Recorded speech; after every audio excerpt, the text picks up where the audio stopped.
por qué está en el capítulo, por qué está en el versículo. Realmente la Biblia no tiene capítulos ni versículos, pero lo tenemos así como para poderlo ir entendiendo mejor. Amén. El libro de según San Mateo capítulo 5, del verso 1 al verso 3. Amén, ¿lo tenemos? A la letra dice lo siguiente, y cita el escritor de las Sagradas Escrituras, y dice así: viendo la multitud subió al monte, y sentándose vinieron a él sus discípulos. Verso 2. Vean ustedes: bienaventurados pobres en espíritu, porque de ellos es el reino de los cielos. Una alabanza para el Señor. Gloria a Dios. Aleluya. Tome asiento, por favor, hermanos, que están en esta hora. Bueno, vamos a ir mirando este texto bíblico. Vamos a leerlo poco a poco. Lo importante es que logremos entender, porque cuando se habla de la Biblia, según San Mateo capítulo 5, usted le venga a memoria, le venga a su pensamiento, o recuerde este capítulo de estos textos bíblicos. Inicia diciendo que viendo la multitud, quiere decir que no estaba solo el Señor.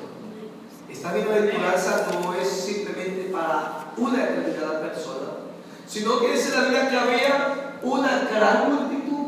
Amén.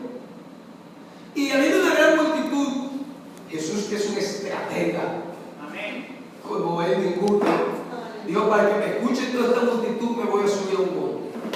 Y se subió al monte, y sentándose vinieron a él también sus discípulos. Y abriendo él su boca, comenzó a enseñarles de esta manera o de esta forma las bienaventuranzas, diciéndoles: bienaventurados, ¿quiénes? Los pobres de espíritu, porque de ellos es el reino de los cielos. Bueno, ese versículo ya nos da mucho que entender. Hay una multitud y Jesús habla en una determinada época, en un determinado lugar y a unas determinadas personas. En ese tiempo, o en los días de Jesús, allí en Palestina había mucha gente pobre, como lo puede haber el día de hoy también, o como lo hay el día de hoy. Los mendigos abundaban en ese entonces o en esos días por las estrechas calles de Galilea y aún por las calles de Judá.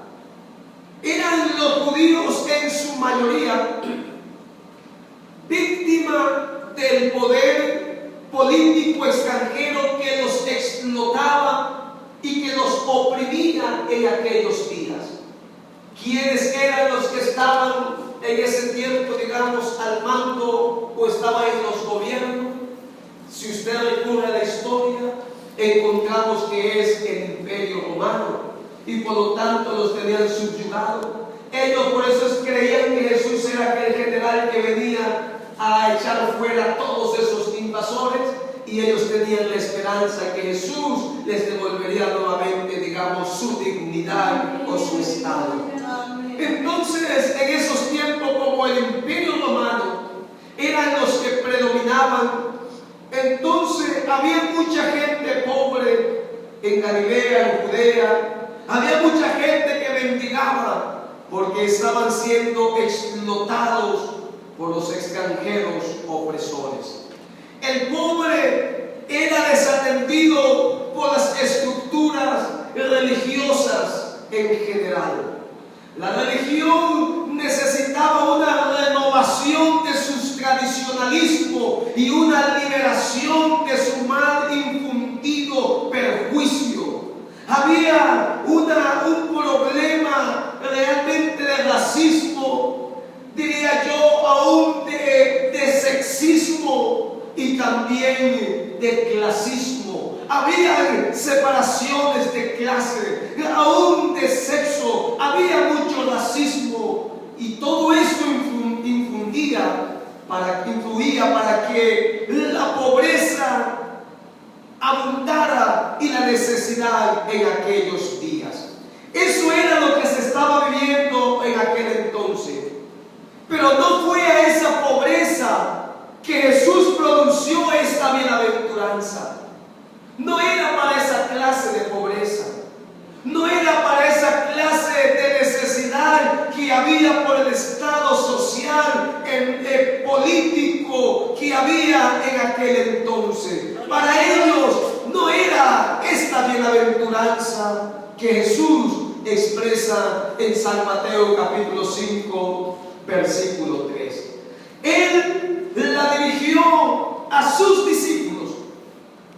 Él la dirigió a aquellos que tenían que vivir en una necesidad diaria, en una necesidad continua de Dios en el corazón de los hombres. A ellos, o a esos hombres, o a esas personas, es que Él le dirige este versículo, el versículo número 3. No simplemente, o no directamente, o no a esas personas necesitadas de algo material, sino que Jesús va a algo mejor. Jesús va al meollo, al psiquín, al centro, al núcleo de la necesidad. Y es al hombre que necesitaba o que tenía una necesidad diaria, continua, de tener a Dios en su corazón. A ellos es que Jesús le habla y les dice a esa multitud: Gloria a Dios. Bienaventurados los pobres de espíritu. En otras palabras, es bienaventurado el que reconoce, aleluya, su pobreza espiritual. Es bienaventurado el que reconoce que solo no puede avanzar. Es bienaventurado el que reconoce que espiritualmente necesita más del Señor. Ese es bienaventurado. No el que presume de ya tenerlo, al verlo alcanzado todo y decir: no, como yo no hay santo, como mí no hay quien ore, quien dirija, quien predique. No, yo soy aquí el más santo, el que todo ya está listo de empacarlo y que se lo lleve el Señor. No. Bienaventurado el que reconoce su pobreza espiritual. Hay un ejemplo en la Biblia de un hombre que no reconoció su pobreza espiritual. Y usted lo va a encontrar en el libro de Jueces, capítulo 16, verso 20. Este hombre, su nombre significaba pequeño sol. Su nombre es Sansón. Pero un día él no reconoció su necesidad espiritual y ese día dejó de brillar. Sansón no reconoció su pobreza espiritual. No lo reconoció. Él pensaba que era fuerte. Él pensaba que él todo lo podía superar, todo lo podía sobrellevar, que él todo lo podía hacer. Pero él no sabía, o no se dio cuenta, o no quiso reconocer que Jehová ya se había apartado de él. Y dice el salmista David: ¿y quién es el hombre? Imagínense, fuera de Dios, ¿quién es el hombre para que tú pienses en él? Dice el salmista. Sansón, usted conoce la historia de él. Comenzó a jugar con lo que Dios le había dado. Comenzó a descuidar lo que Dios le había dado. Y en uno de esos juegos, usted conoce esta historia, Sansón perdió lo que el Señor le había dado a él, que era algo único, las fuerzas que él tenía. Pero ¿dónde terminó aquel gran hombre valiente que con una quijada de asno mató a cientos de hombres? ¿Dónde está aquel hombre que se enfrentó él solo a un león y lo despedazó? ¿Dónde está aquel hombre que pensaba que ya él lo había alcanzado y que lo tenía todo, ¿dónde terminó? Siendo el hazmerreír, siendo el payaso, siendo el que menospreciaban, quedó ciego y aún murió en su último, digamos, intento, en su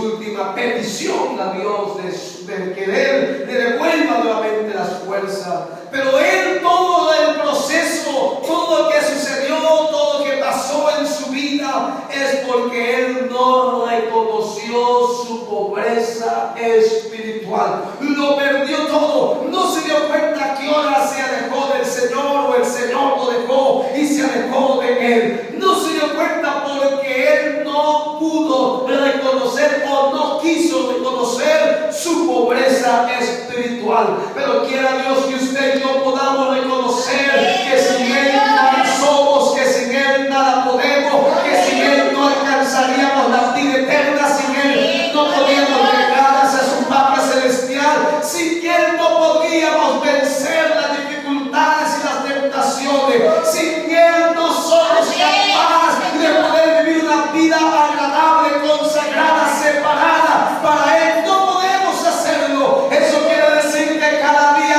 necesitamos más de la presencia de Dios en nuestra vida. Y si Él está con nosotros, ¿quién contra nosotros? Pero necesitamos reconocer cada día que necesitamos de Él. Necesitamos reconocer, hermano, cada instante, cada día, que necesitamos de su ayuda. Así es, amén. Que no nos quedemos ciegos en este mundo espiritualmente, sino que la luz de Cristo brille cada día en nuestros ojos. La Biblia nos habla, allá en el libro de Lucas, capítulo 12, verso 9, de otro hombre que no reconoció su pobreza espiritual. Y la Biblia le llama el rico insensato. Nunca aceptó ese hombre su pobreza espiritual.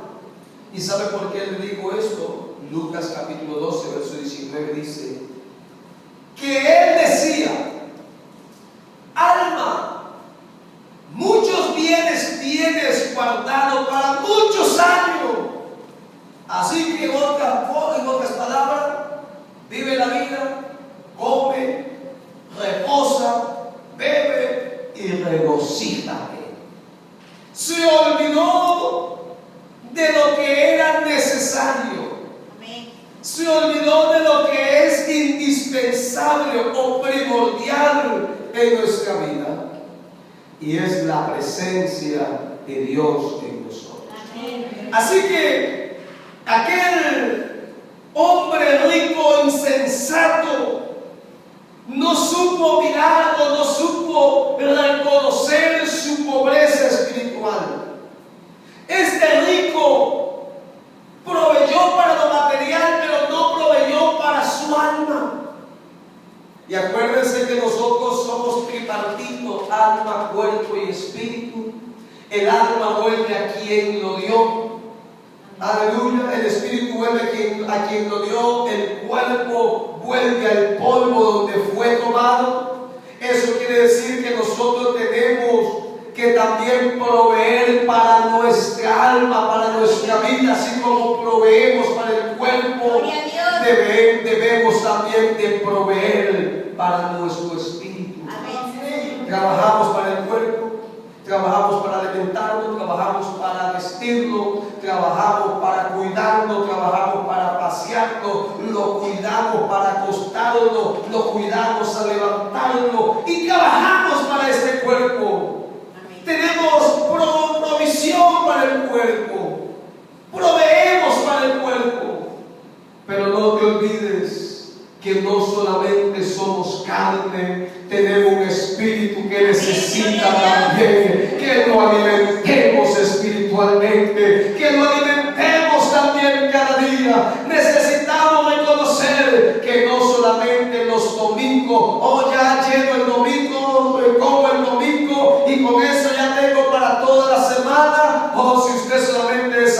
el día lunes y dijera ya con eso tengo para toda la semana, ni usted se lo cree. Tampoco debe de creerse que solo con el alimentar del día domingo ya tiene para toda la semana. No, usted debe de esforzarse, o debemos de esforzarnos cada día a proveer también para nuestro espíritu la palabra del Señor Jesucristo.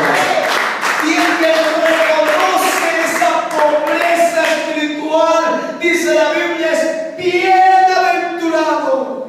No dice, ay, pobrecito, vea como cada día necesita, pobrecito. No, no, no. La Biblia dice que el que reconoce su pobreza espiritual es bienaventurado. En otras palabras, supremamente feliz, bienaventurado el que provee también para su vida espiritual. Este hombre de Lucas solamente proveyó, este rico insensato proveyó solamente para su alma.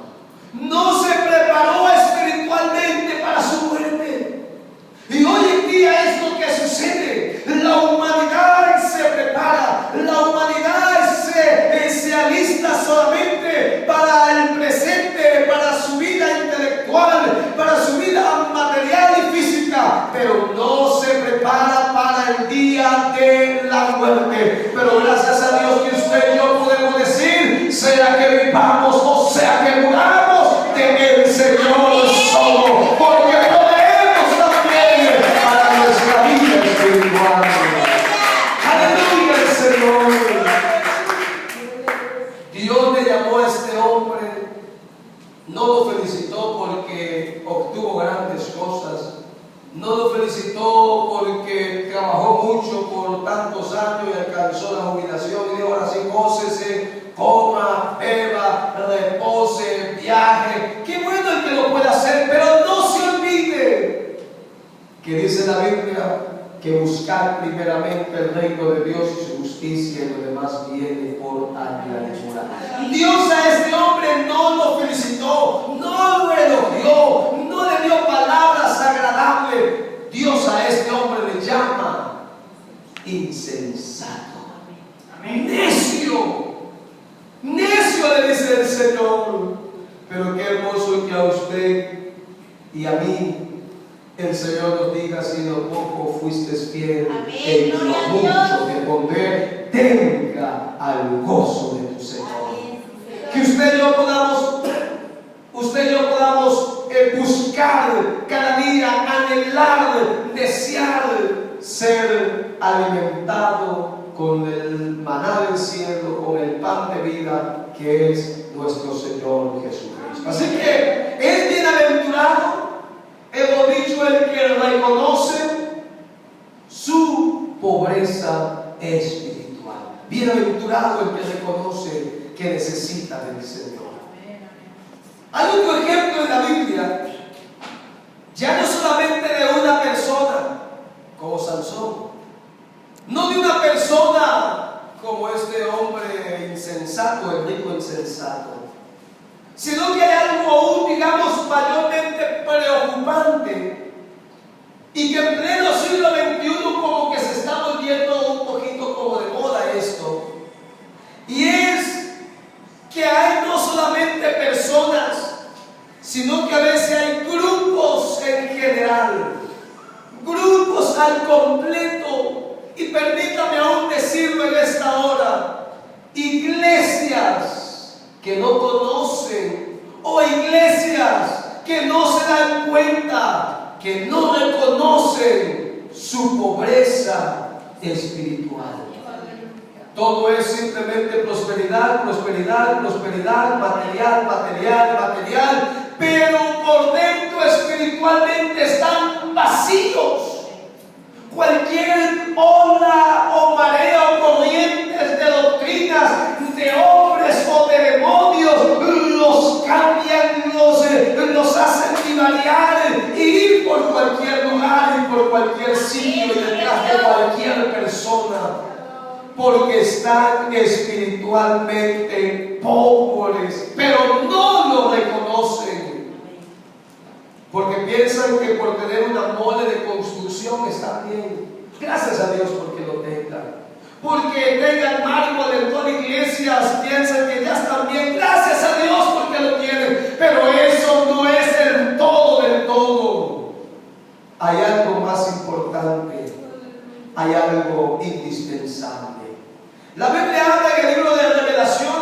Apocalipsis capítulo 3, verso 17.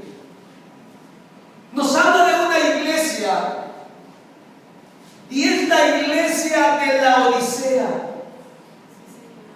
Esta iglesia no veía su pobreza espiritual.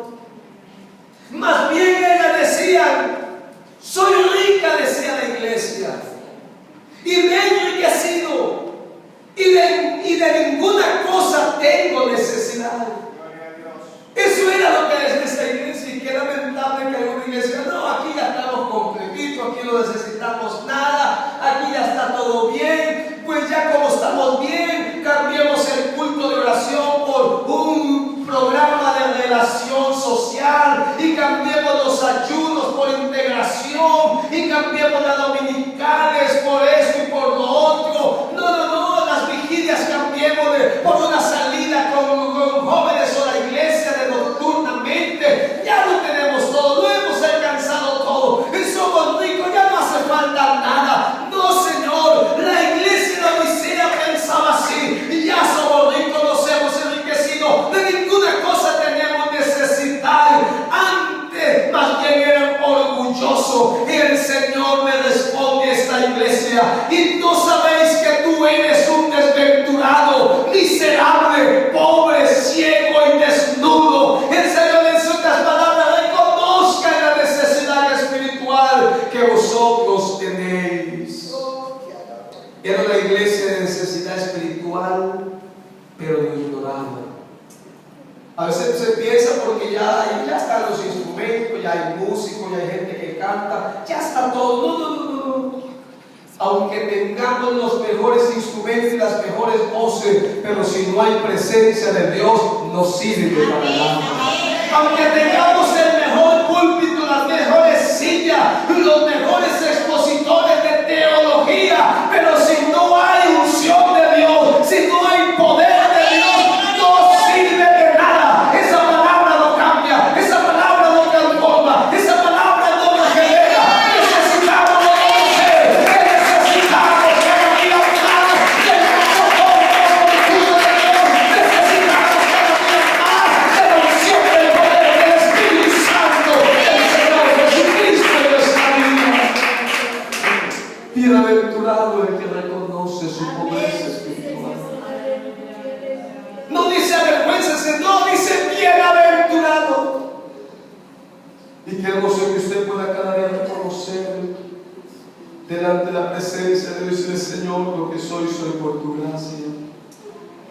Canto por tu gracia, dirijo por tu gracia, oro por tu gracia, predico por tu gracia, participo en alguna actividad por tu gracia, sirvo en tal área social, espiritual, económica. Señor, todo eso es por tu gracia. Sin ti no lo podría hacer. Sin ti yo pensaría que mejor estar aquí, estar en otro sitio, que mejor de hacer algo aquí lo haría mejor en otro sitio, que mejor de estar aquí en este lugar ganaría estar en otro sitio. No, pero Señor, yo reconozco que sin ti no lo lograría, que yo necesito de tu presencia, que yo sin ti sería un pobre, desventurado, sin ti yo sería un miserable, ciego y desnudo, pero tú eres el que pones colillo en mis ojos, tú eres el que me enriqueces con tu presencia, tú eres el que me cubres con tu presencia, tú eres el que me guía, el que me eres el miserable, gracias tu gracia, y soy agradecido y soy bendecido por ti.